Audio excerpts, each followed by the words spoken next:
Tere! Minu nimi on Taavi Simson. Nendel valimistel kandideerin ma Tallinnas Mustamäel, valimisliidus Vaba Tallinna Kodanik.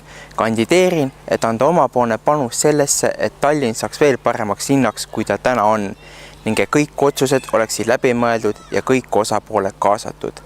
Eelkõige tahaksime seista noorte ja noorte perede huvide eest. Valituks saades kavatsen seista järgnevate teemade eest.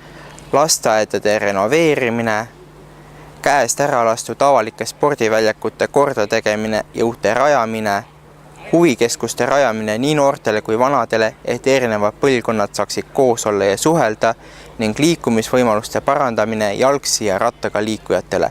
Lisaks usuma kodanike tarkusse ja haritusse, mistõttu tahan hea seista kaasava eelarve kasutusele võtmise eest sarnase Tartu linnaga.